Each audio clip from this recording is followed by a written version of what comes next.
Ladies and gentlemen, thank you for joining the Badu Jack and George Groves conference call. Your host, Kelly Swanson, will begin. Thank you, operator. Thanks, everyone, for calling in. We're very excited about this fight, being on the undercard of the big high-stakes Mayweather versus Badou. Just a quick little homework here. The fight week schedule will be distributed tomorrow, and with that we'll run down a whole activity of fight week events starting on Tuesday with the grand arrivals for the fighters to the MGM. And now today we're here to talk about this exciting matchup with two great middleweights. And to do that, I'm going to turn it over to Leonard Ellerbe, Chief Executive Officer of Mayweather Promotions, to make the introductions. Thank you, Kelly. I'd like to thank everyone for calling in today to hear from Badu Jack and George Groves, who will be fighting for Badu's WBC super middleweight title on our stacked Showtime pay-per-view televised undercard for Floyd and Badou, which will take place on September the 12th at the MGM. The Badu Jack Groves fight is presented in association with Team Sarland. This fight will follow the lightweight showdown between Johnny Gonzalez and Jonathan Oquendo, and will be immediately before our WBO junior lightweight title fight between Roman Rocky Martinez and Orlando Salido. Of course, in our main event, we have Floyd facing Badou, and which will be a very exciting fight. Now, let's get to the fighters on today's call. I'd like to first introduce George Groves. He's fighting out of Hammersmith, London, England, and this will be his third chance of the 168-pound title. His only losses were to the hands of a great fighter, Carl Fox, and he comes to us with a 21-2 record with 16 big KOs. George, would you like to say a few words? Yeah. Thanks for having me on. Good to talk to everyone. Really excited about the fight.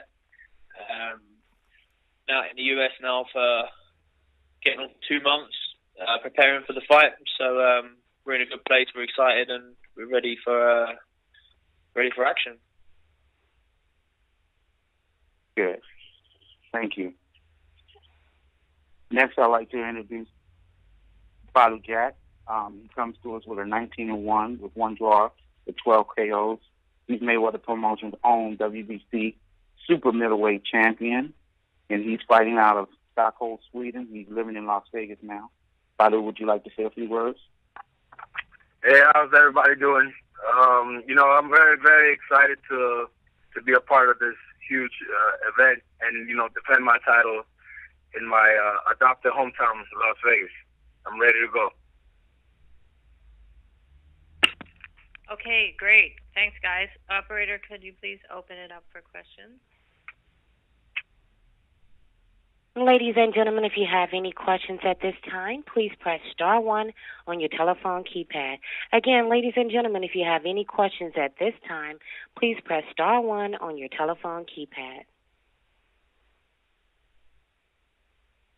And our first question is going to come from Chris McKenna from the Daily Star. Please go ahead. Hi, George. Chris here. How's it going? I just want to talk to you about fighting in Las Vegas and what that's going to be like against a Mayweather home fighter. Well, firstly, boxing in Vegas is always exciting. I've boxed out there as an amateur and a professional. Always successful. But this time, obviously, with a substantial belt on the line. So I'm extremely excited. When you're a kid, you dream about boxing and headlining, and one of those feats is to fight for a world title in Vegas. And now I have a chance to, fulfill that. Boxing at Mayweather, homegrown and such, isn't a problem. It makes sense that it's on a Mayweather undercard if I'm fighting, a guy from his stable. Just another fighter, another fighter. Go out there and do the business, do the job correctly. I do not mind who it is. It could be anyone in the world. I feel I'll beat anyone in the world the way I'm training, the way I'm performing right now. So it's going to be even sweeter that it's one of Floyd's boys. I was going to say as well, because it will be a big statement for you in America there's going to be shown, like, it's going to be massive over there. So it's going to make you a name in America if you can come out on top in this. Yeah, no, it's a building process. And Brits have come over and tried to conquer America before. Can't forget there's an undercard fight, so these things can slip underneath the radar. Luckily, everyone is really excited about the undercard for this show, and likewise going to go out there and perform and make sure that we plan to steal the show. So, last time I boxed on Showtime, performed well, got good reviews. Same again this time. Yeah. And could I just ask Badu what you know of George and what you made of his defeats to Carl Froch? He's a very good fighter. Carl Froch is also a very good fighter, and he came up short. But that things happen in boxing. You get hit with a good shot, and that's it. But I'm a different fighter from Carl Froch. I got more hand speed. I'm a better technical fighter, in my opinion. But he not taking nothing away from Carl Froch. He's a very great fighter. He's a legend, But this is a different fight. So, yeah, I'm ready to go. Do you think this would be a tougher fight for George than the Carl Froch fight? I cannot answer that question. You got to ask George Groves that question after the fight. I don't know which is going to be the tougher fight, but I'm ready to put it all on the line on fight night. Thank you. Thank you. Our next question is going to come from Patrick Sheehan from the Sun newspaper. Please go ahead. Hi, George. You've been a bit elusive, but obviously keeping your head down. George, can you just talk a little bit about what this fight means to you? I mean, third world title shot. You're seen as an exciting fighter, but now you've really got to try to grab that title off of Jack. Yeah, hey Pat.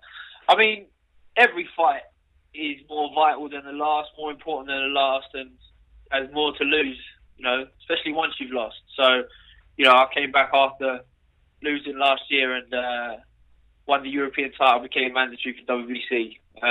No one more fight since then, and since then we've been rolling in, waiting for our opportunity to fight for the WBC belt. We knew it would come, so we were being patient with it. And,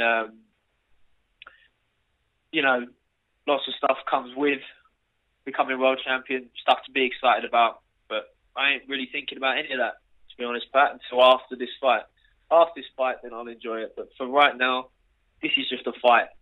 It's a fight against a guy who we've studied, who I've seen fight live, who I've studied on tape.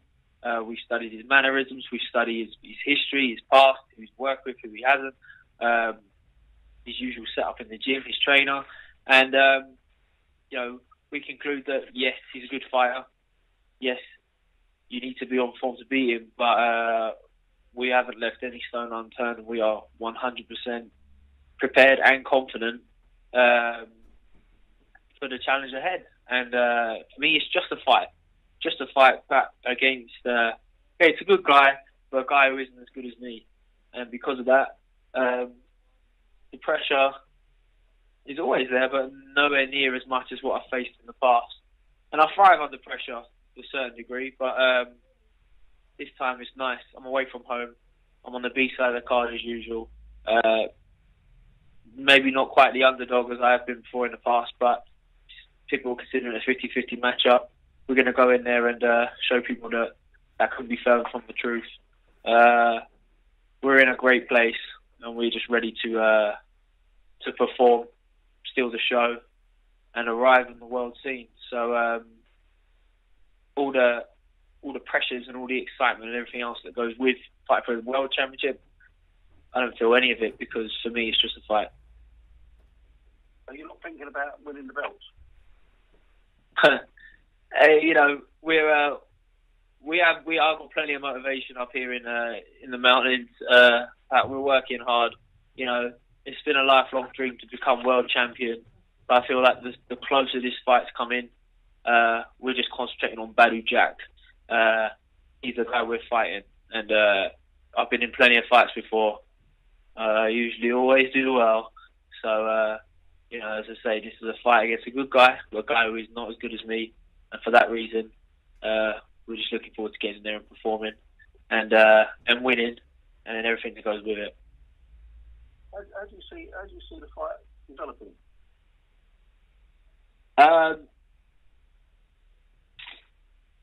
Without trying to give too much away about the game plan, we know Jack's strengths, we know his weaknesses. We plan to go in there, nullify his strengths, and expose his weaknesses. It's not as much detail as I'm willing to give away right now, but seeing as he's on the phone listening. But we're in phenomenal shape. You know, first week we came up here, I was in good shape and I was struggling to breathe because of the altitude, etc. But now we are flying. We're getting better results than we do back in London when we're out on flat land and more oxygen. So we're in fantastic shape physically. Mentally, I'm always there. We're going to go out, take the fight to Badu Jack, make sure he works for every second of every round. And from there on in, you know, the game plan will develop. Right, okay, great. Thanks, George.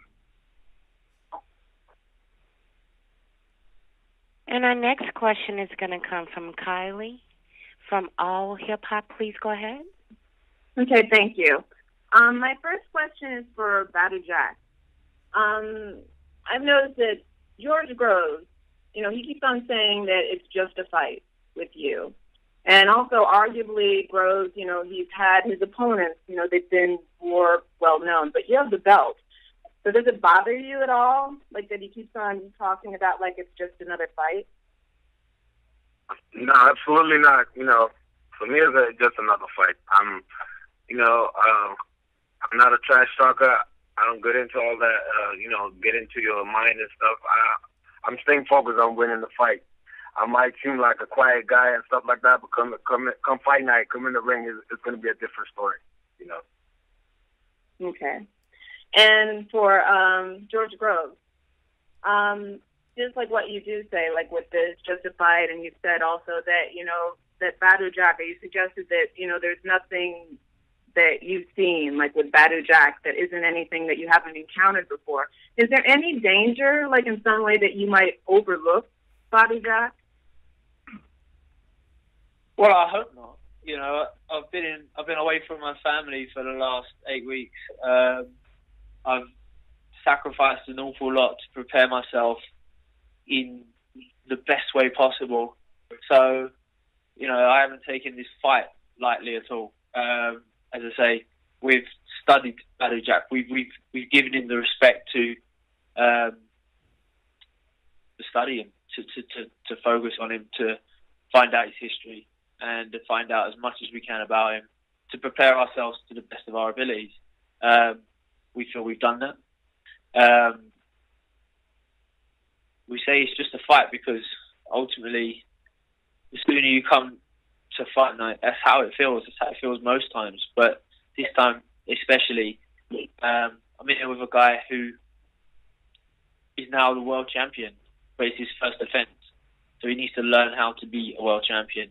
You know, they don't just come with territory. They don't just come with the belt. You need experience in that frame as well. So he's in a new situation. He's in a great situation before the first bell goes, because he's fighting on the undercard of his mentor, his hero, his idol, whoever Floyd might be to him. He's going to feel familiar. He's going to feel comfortable. He's fighting in Vegas. He knows Vegas. But ultimately, when that first bell goes and you're in there and it's just me and him, then he's going to have to consider, is he ready? Is he capable? Does he have the ability to deal with what I'm bringing? So, yeah, he seems like a lovely guy. He says all the right things. He doesn't talk about trash talking. He says he changes once he gets through those ropes. Well, we'll have to find out, because he's going to have to be on his A game, certainly, to compete with me on fight night. I do feel I'm the best opponent he's ever faced. I feel he's taken what he hopes is experience from his last fight with Anthony Durrell, where he talked about trash talking and having a hype before the fight. To a certain degree, sure he did, but it's totally different. This is someone who, you know, I've climbed to the top of the mountain. I just haven't found my belt yet. So this time I'm not coming back down without it. So we are fully prepared. We are very excited, and we're ready to perform. Okay. All right, my last question, and this is for both of you, and also possibly for Leonard Ellerbe, and it's a bit of a change in subject. In the Olympics, now, there's been a lot of things that have been happening with amateurs in terms of with gender, and also specifically with transgender fighters. There have been some things that have happened where it looks like within the professional boxing ring, there are going to be more transgendered boxers that have a real pedigree. What are your feelings on that? Or do you have, would you have an issue fighting, say, with a transgendered man that was a woman that, was a Olympic champion before, as a woman? Or is that just not an issue to you? Is it just another fighter? Or how do you feel about that? Ladies first. Who's going to take it? Who's going to take that question first? Hello? Yeah, let Groves answer that first. Okay, because I'm asked because it's really something that's been happening. There's been also some legal decisions that have gone that way, and it looks like possibly very soon they're going to be real transgendered fighters. So is that something where would you feel comfortable fighting somebody like that, or is it just a fight to fight? Why don't we do this? Sorry, this is Kelly. I'm not sure if they are aware of this issue or what particular fighter you're talking about, but maybe they can look into it and get back to you. I think they're really prepared to talk about the fight and a week away from the fight. Not to skirt the issue, but I think if they had more background, they'd probably be a little bit better prepared to talk about it. Oh, okay. Understood. I'm not trying to put anybody on the spot. I just Yeah, no problem. Okay. All right. Well, thank you very much. Thank you. Our next question is going to come from Declan Warrington from the Press Association. Please go ahead. George, I just wanted to check, did you say it's 8 weeks you've been training in Big Bear? And if so, what was the thinking behind that? We've been here since the middle of July, and, I wasn't comfortable with coming all the way over to the West Coast on fight week because I didn't want to deal with the jet lag. I didn't want to come out 2 weeks before and then be jet lagged for what I feel the most important part of camp. So he says, hey, why not come out for the whole camp or, the best part of it? So we've been out here 7-8 weeks come fight night. I know the setup here in Big Bear. Abel Sanchez kindly allowed us to use his gym. So we've got everything we need here. And that's usually what the concerning thing is doing a camp away is there stuff you're going to miss out on. But we was out here last year. It was a good recce, as my marine conditioning coach would say. We sussed the place out. We knew exactly what was needed, and we got everything we like. And trained at altitude. First time I've done a whole camp in altitude, and we ain't going to feel the benefits for definitely have that proof until fight night. But still in a fantastic shape. So that was the main reason behind coming out so early and avoiding all these conference calls and interviews. You know what I mean? I thought I've held out for 6 weeks. I better make myself useful with a couple of weeks to go and get on the phone and talk about the fight a little bit. Well, that was going to be my next question. This sort of preparation is completely different to the Fox match, where you're in front of the cameras as much as you possibly could be. Well, why have you decided to do that? Well, the Fox fight was history in the UK. 80,000 fans, we know the story, but it was pay-per-view. I had to sell the show. I was the only one selling the show, so it was my job to make sure there's interesting news happening on a daily basis, weekly basis. People want to talk to you about it, and it's not just journalists or people from the media or TV. It's the average guy on the street. I've been recognised once since I've been in Big Bear, which is fantastic for me. I usually can't make it out the door without someone wanting to talk to me about something. So it's nice to finish the session, go and get your head down, relax, rest, do nothing, and then get up and do your next session. You know, it's a luxury that I can't afford in London now. So, but this fight, of course, is a big fight. It's a fight where we want to be prepared to our best ability, and we felt doesn't matter about the expense, doesn't matter about the commitment, about the being homesick, about anything like that. Me and the rest of the team fully committed to the task at hand. Came out, plenty of time to spare, literally, and at the meantime, been avoiding anything that doesn't need to be done. So. You mentioned the expense there. Can you give us a rough idea how much it would cost? I mean, 'cause again, it's a big commitment to be away from home like that for 8 weeks or so. Well, you know, I've got a trainer. We got a full team flying out to the States. We're staying in accommodation. We're eating for training. I haven't quite done the math yet, to be honest. Hopefully, the purse that Mayweather's put up will be enough to cover the camp. I'm sure it will. They're generous guys. And, but I won't divulge that a detail. But it's probably more than I earned in my first 3 fights. So 4 fights maybe. Sure. Okay. Do you think you'll ever get such a good chance to become a world champion? Because there's a view that this is a very winnable fight for you. Every fight's a winnable fight for me. And I shouldn't have any loss on my record. I've let myself down if I have. And Badu Jack's a good fighter, as I say, a very good fighter. He's boxing at home, or he's adopted home in Las Vegas, on the undercard, on his promotion. You know, the odds that are up for debate are stacked in his favour, but it's going to come down to the better fighter on the night, and I feel that's what I am. And no fight's easy. Every fight comes with something different to deal with, or a new pressure, or something else. But as I say, we've left no stone unturned. We're in a great shape, and I feel like I could beat anyone in the world right now. So it doesn't matter who it is. Unfortunately for Badou, it's him. He's in my way.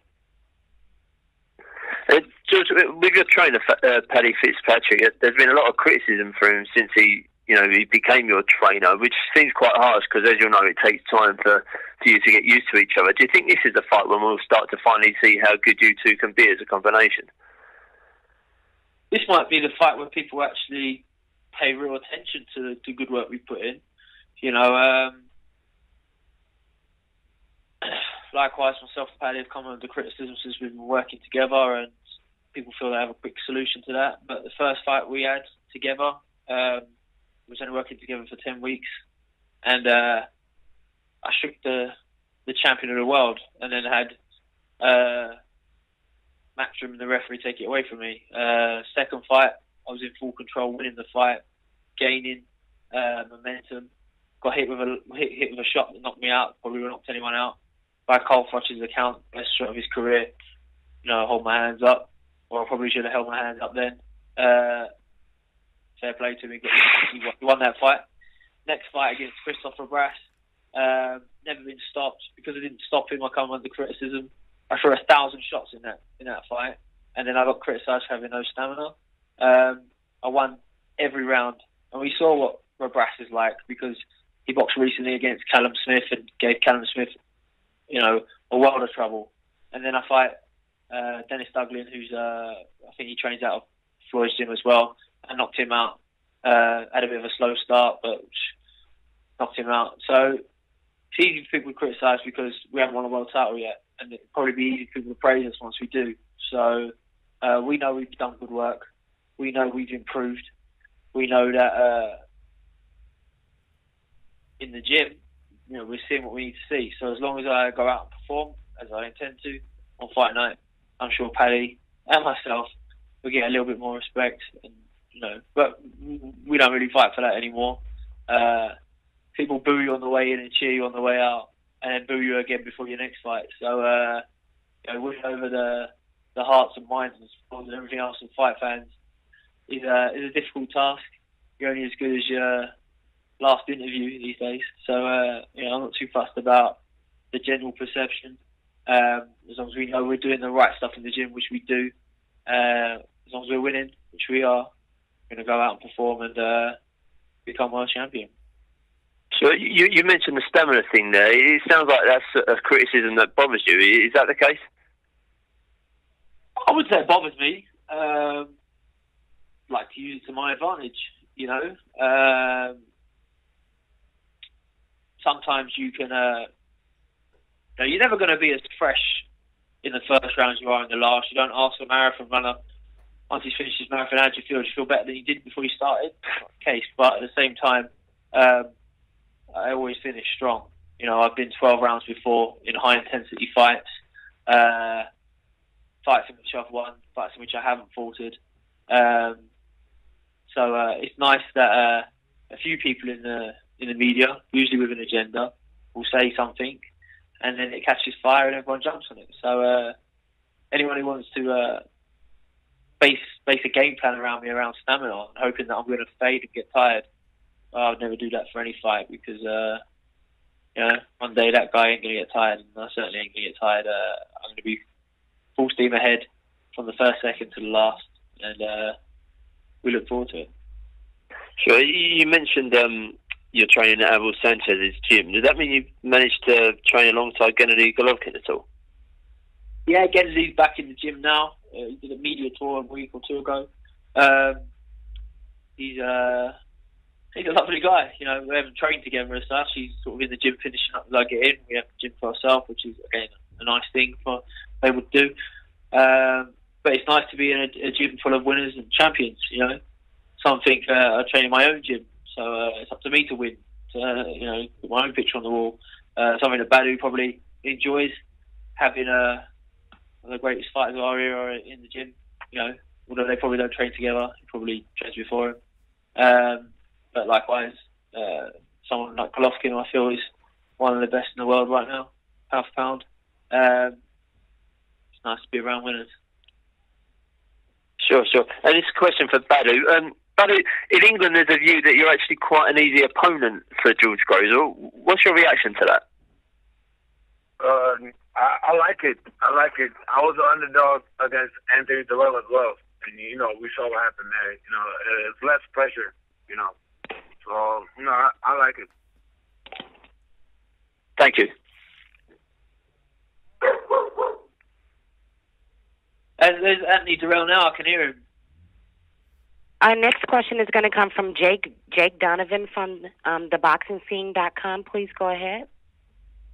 I just wanted to ask both fighters, being that this fight was originally scheduled for August 22nd, if the fight being pushed back 3 weeks either worked to your advantage or if you had how you had to alter your training camp. And I'll start with Badu since you're the champ. Actually, it just helped me to get more time to get prepared, to get stronger and in better shape. But slow down a little bit. But we're ready to go. We was ready August 22nd as well. But we definitely ready right now. So no, it didn't really affect me. It was just a better thing. Okay, cool. George. Yeah, well, it was an interesting one. I saw an interview with Badou saying he wanted to fight on Floyd's undercard maybe a day or two after he won the belt. So we always had it in the back of our mind that we were fighting September 12th. Even when August 23rd was announced, even when Showtime were asking for quotes, we knew it was going to be September 12th. By the nature of the promotion, Mayweather Promotions, they can and they do announce fights pretty late on, considering the amount of time it usually takes to build a fight. So we were already set and ready to come out here, provided, in worst case, if it was August 23rd, brilliant. If not, September 12th, so be it. But yeah, as I say, we actually planned more for September 12th than anything else, so it wasn't a shock to us. Gotcha. Okay, George, I want to ask you too, because I know you and Musa you were ringside for Badu's win over Anthony Durrell. When you came stateside, were you kind of expecting, as Badu pointed out, Anthony was the favorite in that fight. Were you kind of coming over here expecting to fight him next? And did anything about Badu's performance surprise you, or impress you, I should say? Yeah, well, be honest, it was looking at the situation. It was they wanted to squeeze in a voluntary for Anthony Durrell before he boxed me. So I'd seen bits of Badu Jack, but I didn't know what sort of condition he was in going into that fight. So I assumed it was supposed to be an easy fight for Durrell. I think Durrell was very bad that night. Very bad. I've seen him box decent before in the past. For that fight, he was looking out the ring after the first few rounds. He was pretty clueless. He wasn't able to punch properly. He was loading up all his shots. And to Badu's credit, he took advantage of it when he must have felt like a big pressure fight and went in and won the belt. So after 5-6 rounds, I was thinking, Badu's probably winning this. He's probably going to get this. So we started watching Badu more than we was watching Durrell. And I think he boxed well. He boxed well. He did what he needed to do. I don't think he was in with a particularly good fighter that night. And then when it came up a split decision or a majority decision, you watch it back, Badu won overall, but there was rounds that were up for debate. So I think he done as great a job as he probably feels he did. Likewise, as I say, we study Badu. We know what he does well. Don't want to go into too much detail. We know what his strengths are. We know what his weaknesses are. We have to nullify his strengths and expose and take advantage of his weaknesses. Okay, great. Thank you very much, both of you, and best of luck next week. Okay, we're going to take a couple more questions, and we're going to wrap it up. Go ahead, operator. Our next question is going to come from Steve Karp from the Las Vegas Review-Journal. Please go ahead. Hi, George. How are you? How you doing? Doing well, thank you. Look forward to seeing you back in town next week. And that's what I wanted to ask you about. What do you remember specifically about your one time in Vegas when you fought Contreras in Mandalay Bay 5 years ago? About the city, about the trappings of fighting in Vegas. Was it everything you thought it would be before you came? It was a great thing. I mean, we used to do London versus Las Vegas as amateurs. So I've been boxing out there since I was 13 years old. So I've always dazzled by the bright lights, and I've always dreamt of fighting out there as a pro. And it's been a natural progression. So fighting Contreras on the undercard, I think it was Marquez Diaz, Mandalay Bay. It was lovely. It was great it was weird for me at the time, boxing at say 2 in the afternoon or 3 in the afternoon, being right down on the card. But it's just great. I love Vegas. I'm out there a few times a year for business and pleasure. So it's going to be just the same come fight night. It's a town that I'm very familiar with. I know my way around. I know what's good. I know what's to be avoided. So I feel fully prepared. I'm not going somewhere that I don't know anything about and have to deal with new experiences. It's great to have that experience already, to be somewhere that I'm very familiar with. Very good. Thank you so much. We'll see you guys next week. Nice one. Thank you. Bye-bye. Our next question is going to come from Eddie Goldman from No Holds Barred. Please go ahead. Thank you very much. Hello, everybody. First question for Badu. Both you and George are coming back from losses that you suffered last year to get a bunch of victories, and in your case, a title. Could you talk about adjustments that you have made to get to this stage where now you're a world champion and now you're fighting to defend the belt? The fight that I lost, it was more like a bad luck. I got caught with a good shot, with an electric punch, whatever you want to call it. In the first round when I was cold, I threw a lazy jab, and things happen. I called my old trainer, Lou Duval, former world champion. That's a very good defensive trainer. And I actually called him before the fight. I wanted him to work with me. He was actually going to help me because he was a southpaw, so I was going to fight James DeGale in the Eliminator. So he was going to help me. And after that, he came back to camp, and I added him to my team. Him and Eddie Mustafa are doing a very good job, and I just believed in myself. I know that was just some bad luck, And you know, things happen in boxing. You can never overlook no opponent, and you know, one shot can end the night. But I bounced back well. I believe in myself. I'm strong mentally. I don't need to talk all that trash and stuff to to build confidence. I don't do that. So yeah, everything's good now. Badu, what do you know of George Groves? He's probably most famous for his 2 fights with Carl Froch, but he's come back from that loss also. What do you know about him, and what do you think your advantages are against him? I'm a more good-looking, handsome young man than he is. That was good. I think I'm a better technical fighter, smarter fighter. You know, I heard he said, "Oh, I got more speed, I got more power, I got this and that." Yeah, but the name of the game is hit and not get hit, and I definitely got better defense. So it's a 50-50 fight, and I think that's what, when you don't know who's gonna win, that's what makes it so exciting, you know. So I think I'm the better fighter, and I'm 110% confident that we're gonna win this fight. Okay, and similarly for George, tell us about coming back from the losses to Froch and getting this world title fights. Have you made any adjustments or taken lessons from those fights that you can apply in this fight? Well, the second fight, certainly ain't going to leave my chin exposed. I learned that. My team, we'd only really been working together for 6 months going into our second Froch fight. So we've been together now, getting on for over 18 months now. So we're much more familiar with each other. We know how to get the best out of each other. I'm in a good place. Nothing's really needed to change. They talk about experience. You don't really know what experience you've got until you can apply it. And I feel I came back. I boxed Carl Froch in front of 80,000 people at Wembley Stadium, and then my first fight back was against Christopher Brass. Much lesser name, European title, lesser title, but a final eliminator for WBC, and that was at Wembley Arena, which is about 100 yards away, and it's only a 10,000 seat arena. So, I've dealt with the highs of boxing and what can be perceived as the lows of boxing.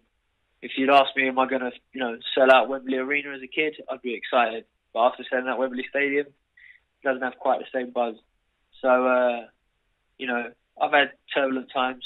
I haven't had to justify a loss with, I got caught cold or it's a lucky punch or whatever. I've faced it, dealt with it head on, addressed it, corrected it, we hope and feel. And this isn't a 50-50 fight. This is a one-sided fight. This is a fight where I'm not trash talking. I don't need to build false confidence. I am confident. I know what I'm capable of. I'm confident in my abilities. And because of that, we look forward to fighting. I look forward to being in a fight. Sure, Badu Jack concentrates on defence, but his defence isn't impenetrable because he's been knocked out and he still gets caught a lot. Some of the best defensive fighters ever still get hit, otherwise we wouldn't watch boxing. So, we're in a good place. We're ready to roll, and probably waffling on a bit too much, but we're very excited about the fight, and we can't wait to get in there and get the job done. Okay, thank you. Good luck to everybody, and I'm looking forward to seeing it. Thank you. And our last question comes from James Ancobia from Zoo Magazine. Please go ahead. Hi, George. I was just going to ask, after your little mishap in June, is that the last time you trained with the Royal Marines? Yeah, it's dangerous training with the Royal Marines. Everything's made of metal and they just want to hurt you. So, it was a little misdemeanor, nothing big. I never knew they were so efficient. Who would have thought it? So they rushed me off to get me checked out. Obviously passed with flying colours. But yeah, that adventure training course was unfortunately cut short, but it was good fun while it lasted. Awesome. And then whilst you're out there in Vegas, I was just wondering, are you going to mention to Floyd at all about the 80,000 at Wembley? I don't think I need to. I think he knows. He knows, because he's in there. He's hasn't thought about it and stopped thinking about it since. I don't. Probably not. I've probably got a few more things to deal with that week. All right. And then last time, kind of spoke to you. I remember you saying it would be very hard to top that Wembley Stadium and coming out on the bus. So Vegas is Mayweather's last fight. Does this come close to topping that, just for the kind of magnitude of being on Mayweather's last fight? Magnitude? No, of course not. No disrespect to Floyd, no disrespect to Mayweather Promotions. I'm an undercard fight for this fight, and even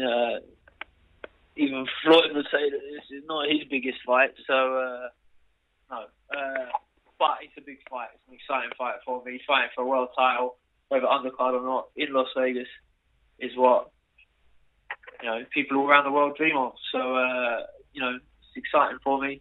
I've been spoiled. I've experienced a lot. I've been able to take part in a lot of stuff in the boxing career, and we hope for many more to come in the future. But yeah, from now on in, we're just going to play this one down. This is just a fight. All right. Thanks a lot. Very best of luck for the fight. James, nice one. Cheers, Jim. Okay, that was our last question. So, Leonard, are you on? He might have, I think. Yes, I'm here. Oh, you're there. Okay, if you want to have closing comments and both fighters closing comments, then we'll wrap it up. Okay, you can let both fighters have closing comments first. Okay. Badu, do you want to go first, champion? Yeah, I want everybody to tune in, get the pay-per-view. September 12th, you're going to see a hell of a fight. I'm very excited, and we're planning to steal the show and, have a good fight. Thank you. And George? Thank you, everyone, for coming on today. Appreciate it, especially guys from the UK with the time difference. Hope you got what you needed. Thank you. Hey, Leonard. Just like to thank everyone for joining us on the call. This was a tremendous call. As a promoter and also as a fan, I'm very, very excited to see this fight myself. I'm very happy I'll have a front row center seat. This is going to be a very, very intriguing fight. And you have both guys who are very motivated. Both guys are really looking forward to September the 12th, and I can't wait. Okay, great. That wraps it up. Thanks, everybody, for calling in, and we will see you next week.